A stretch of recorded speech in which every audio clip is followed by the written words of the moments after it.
Hey everybody, welcome back. Don't forget to subscribe. Let's get right to it. First topic. Trump has officially put 25% tariffs on Canada and Mexico with an additional 10% tariffs on China. Here's a clip of him explaining it. Are you planning to increase the tariffs against Canada? Well, it could happen. If they do anything, we will. Canada's been very abusive of the United States for many years.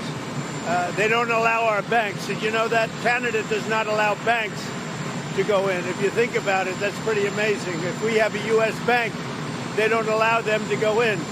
Canada's been very tough on oil, on energy. They don't allow our farm products in, essentially. They don't allow a lot of things in, and we allow everything to come in. It's been a one-way street. We subsidize Canada by the tune of about $200 billion a year. And for what? What do we get out of it? We don't get anything out of it. I love the people of Canada. I disagree with the leadership of Canada.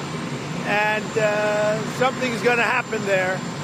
But if they want to play the game, I don't mind. We can play the game all they want. Mexico, we've had very good talks with them.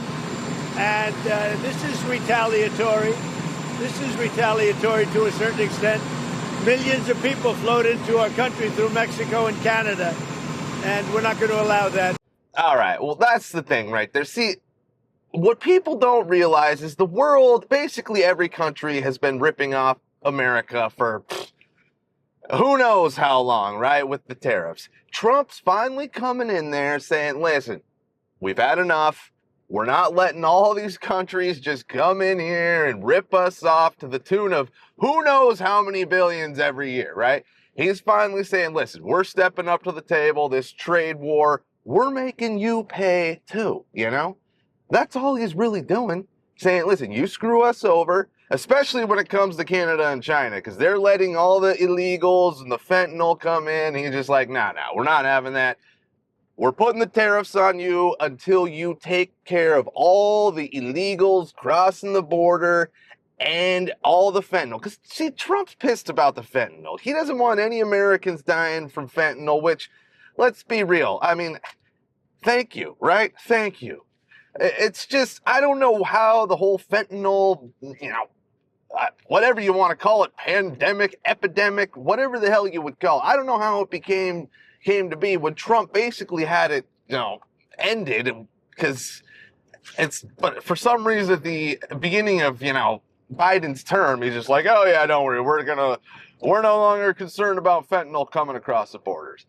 But it's about time we have a president who just says, listen, we're done letting you people take advantage of us and just rip us the hell off. And thank God we got a guy who's in there and is not afraid to just tell people that. But all right, next topic.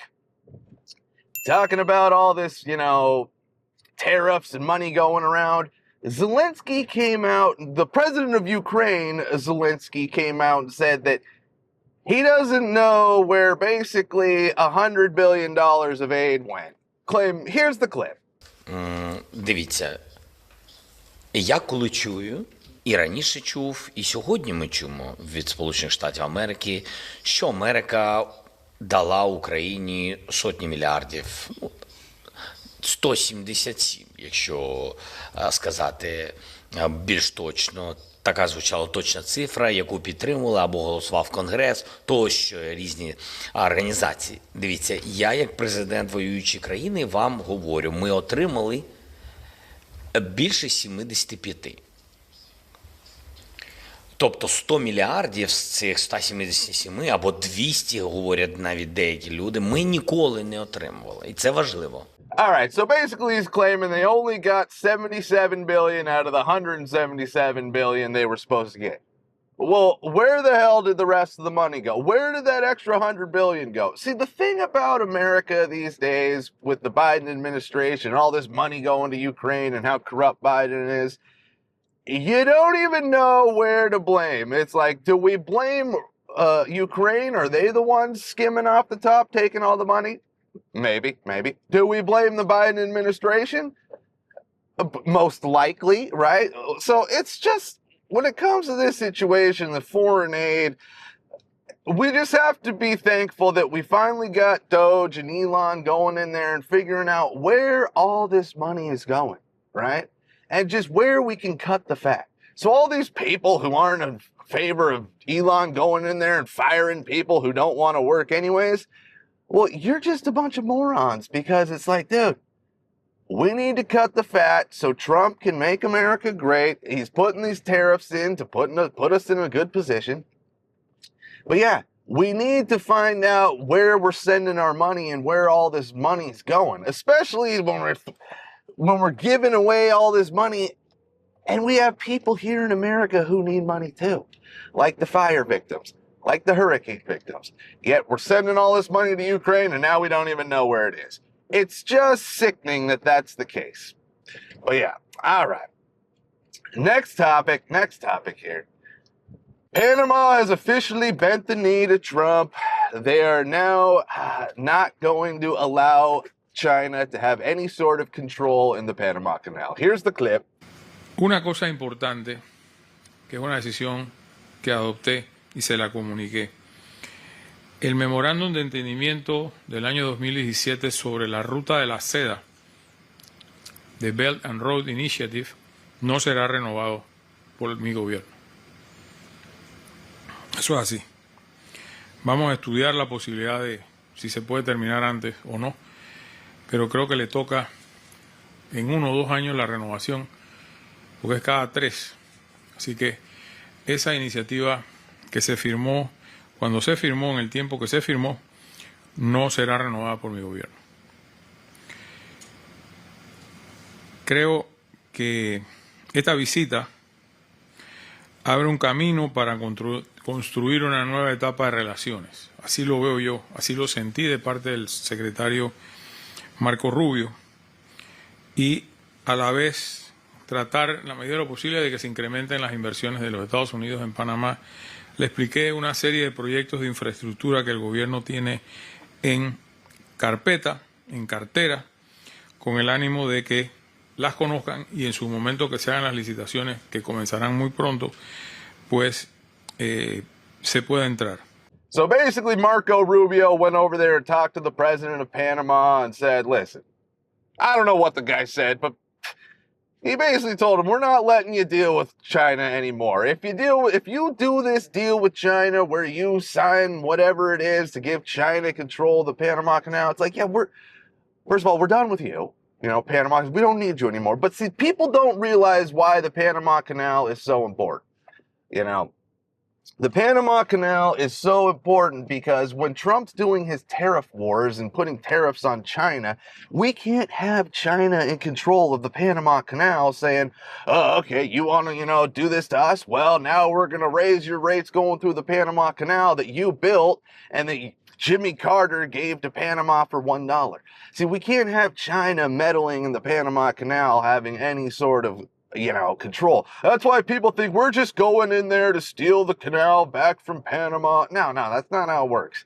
It's for power, basically. And Trump knows it's completely needed if we want to have power over China. So don't be some sort of moron who's like, oh my God, Trump's just power hungry and he wants to just take the canal back from Panama. No, he's doing it for strategic purposes. And it might be a little bit, he's pissed about Jimmy Carter just giving it to Panama for $1 when we had thousands of people die making that canal and spent basically trillions making it. So yeah, there might be a little bit of spite there too, but it's mainly a strategic play. But all right, last topic here. It's a wild topic. What is going on with fashion these days? I know the whole fashion industry has been pretty much a joke. I guess high fashion, right? Where they put these models in all these weird ass clothes and tell you it's like some sort of high fashion. But Jaden Smith, Will Smith's son at the Grammys, is wearing this weird castle on top of his head. Go ahead and take a look. But yeah, I don't get where this is anything. Like, is this the new thing? You gotta look just like a complete moron. See, fashion used to be, we're taking men, right? We're going to try to make masculine men into women, right? Like we're turning them as feminine as possible.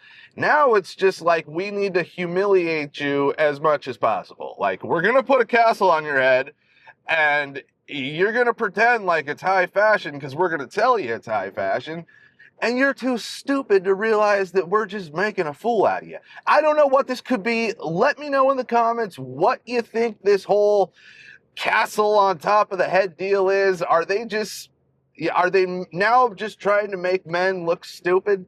Or is it still like we're trying to feminize men too? Because obviously that in high fashion, that's obviously going on. But now it looks like it's just, we're trying to make these people look as stupid as possible as some sort of humiliation ritual. You know, we've all heard of these humiliation rituals, and now we're finally seeing it really blasted out there in the open for everybody to see. But all right, that's it for today. Don't forget to subscribe, comment what you feel about today's topics, and we'll see you next time. Peace.